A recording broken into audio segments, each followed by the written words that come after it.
اعوذ باللہ من الشیطان الرجیم، بسم اللہ الرحمن الرحیم۔ Audio number 87۔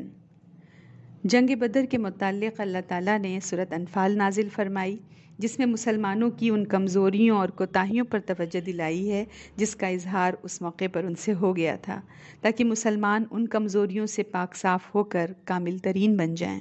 تو الحمدللہ سورۃ انفال سے ہم جنگ بدر کے متعلق ساری معلومات حاصل کر سکتے ہیں، اور ساتھ ہی ساتھ اس غزوے پر قرآن کا تبصرہ بھی۔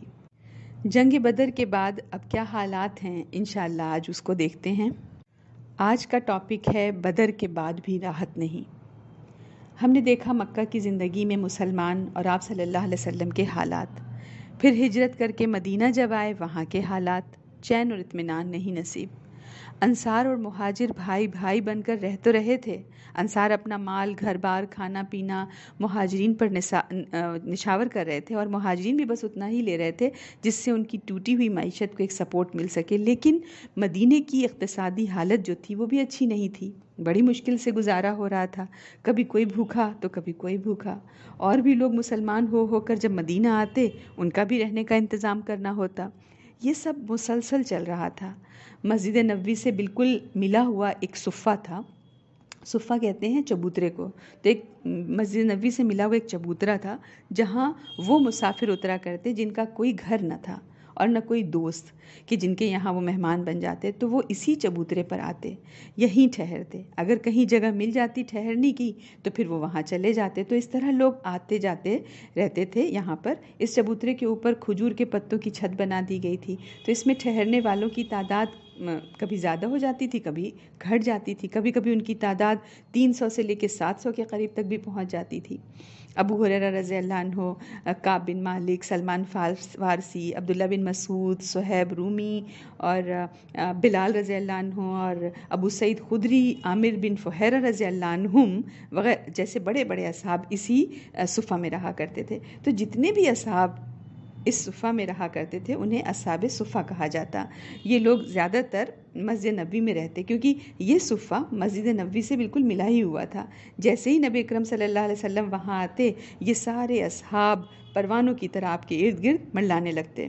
نبی اکرم صلی اللہ علیہ وسلم بھی جب ان کے پاس جاتے، ان کے حالات معلوم کرتے، کوئی مریض ہوتا اس کی عیادت کرتے، انہیں قرآن سکھاتے، دین کی تعلیم دیتے، آخرت کی طرف متوجہ کرتے، وحی کی تعلیم دیتے، تو سارے صحابہ اسی چبوترے پر پوری دنیا کے معلم، پوری انسانیت کے معلم یعنی نبی اکرم صلی اللہ علیہ وسلم سے ڈائریکٹ علم دین حاصل کر رہے تھے۔ یہ سب نادار لوگ تھے، نہ کسی کے پاس کھیتی، نہ دودھ کا جانور، نہ کوئی تجارت، نمازیں پڑھتے رہتے، دن میں جنگل میں لکڑیاں کاٹتے، لکڑی بیچا کرتے، اہل صفہ کے لیے غلہ خریدتے اور قرآن پڑھتے پڑھاتے اور راتوں کو عبادت کرتے۔ ٹوٹلی ڈیڈیکیٹڈ لوگ، اپنی ذاتی تکلیفوں سے پرے۔ اسلامی مشن میں یہ سارے اصحاب نبی اکرم صلی اللہ علیہ وسلم کے دمساز اور ہمساز تھے۔ نبی اکرم صلی اللہ علیہ وسلم کو ان کے کھانے پینے کی بہت فکر ہوتی، کہیں سے کوئی صدقہ یا ہدیہ آتا آپ فوراً اصحاب صفہ کے پاس بھیج دیتے۔ تو یہ ساری ذمہ داری، یہ ساری فکر ایک طرف، یہ کوئی ایشو ہی نہیں ہے، اور دوسری طرف اسلامی مشن، دینی سرگرمیاں، اسلام کی دعوت اور اسلام پر عمل کرنے کے نتیجے میں دشمن کی ایک ٹیم سے ہر لمحہ مقابلہ، مسلسل ذہنی اور جسمانی اور دماغی کھنچاؤ۔ الحمدللہ مسلمانوں کی تعداد بڑھ رہی تھی، لیکن کفار کے کیمپ میں بھی دشمنوں کا اضافہ ہو رہا تھا، اور ہر دشمن اپنے اپنے طریقے سے مسلمانوں کو مات دینے کی تدبیریں کر رہا تھا۔ کوئی در پردہ سازشوں کا جال بنتا، کوئی کھلم کھلا رنج اور عداوت اور غصے کا مظاہرہ کرتا، اور مکے والے کٹر کافر وہ تو الگ ہی تھے جن کا گھمنڈ ٹوٹ گیا تھا بدر میں۔ انہوں نے تو کمر توڑ لڑائی جھگڑے کی دھمکیاں دینی اور بدلہ اور انتقام لینے کا اعلان کر دیا۔ اسی طرح کے حالات بدر سے پہلے بھی بن رہے تھے، جن سے بچتے نمٹتے آخرکار جنگ بدر کی نوبت آ گئی تھی۔ جب اس سے فارغ ہوئے تو دشمنوں کی سازشوں کا ایسا جال پھیلا کہ بدر کی فتح کے کچھ ہی دنوں بعد یا کچھ ہی مہینے بعد نبی اکرم صلی اللہ علیہ وسلم کو خبر ملی کہ بنو سلیم کے قبیلے کے لوگ مدینے پر چڑھائی کرنے والے ہیں۔ پھر یہ ذہنی کوفت، اس خبر کے بعد چپ بھی نہیں رہا جا سکتا تھا۔ نبی اکرم صلی اللہ علیہ وسلم نے 200 سواروں کو ساتھ لیا، اور اس سے پہلے کہ وہ دھاوا بولتے نبی اکرم صلی اللہ علیہ وسلم اور مسلمانوں نے دھاوا بول دیا۔ اب ان میں اس اچانک حملے سے بھگدڑ مچ گئی، اور وہ اس افراتفری کے عالم میں 500 اونٹ چھوڑ کر بھاگ گئے، جس پر لشکر مدینہ نے قبضہ کر لیا۔ نبی اکرم صلی اللہ علیہ وسلم نے مال غنیمت کی تقسیم کی۔ اللہ تعالیٰ کے حکم کے مطابق خمس نکال کر 2 اونٹ ہر صحابہ میں تقسیم کر دیے، یعنی ہم سمجھے 2 کار ہر صحابہ کو مل گئی۔ اب پھر کفار کے غصے کی انتہا نہ رہی، پھر انتقام لینے کی پلاننگ میں لگ گئے، اور یہود کی بھی بدتمیزیاں اور شرارتیں بڑھ گئیں۔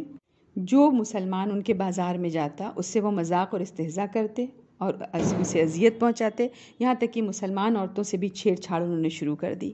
اس طرح جب صورتحال زیادہ سنگین ہو گئی اور ان کی سرکشی خاصی بڑھ گئی تو نبی اکرم صلی اللہ علیہ وسلم نے بنو قینقاع کے بازار میں یہود کو جمع کیا اور فرمایا، اے جماعت یہود، اس سے پہلے اسلام قبول کر لو کہ تم پر بھی ویسی ہی مار پڑے جیسی قریش پر پڑ چکی ہے۔ انہوں نے کہا، اے محمد، تمہیں اس بنا پر خود فریبی میں مبتلا نہیں ہونا چاہیے کہ تمہاری مٹ بھیڑ قریش کے اناڑی اور ناشنا لوگوں سے ہوئی اور تم نے انہیں مار لیا۔ اگر تمہاری لڑائی ہم سے ہو گئی تو پتہ چل جائے گا کہ ہم مرد ہیں اور ہمارے جیسے لوگوں سے تمہیں پالا نہ پڑا تھا۔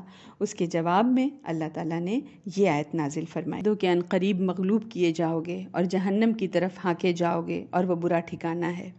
جن 2 گروہوں میں ٹکر ہوئی ان میں تمہارے لیے نشانی ہے۔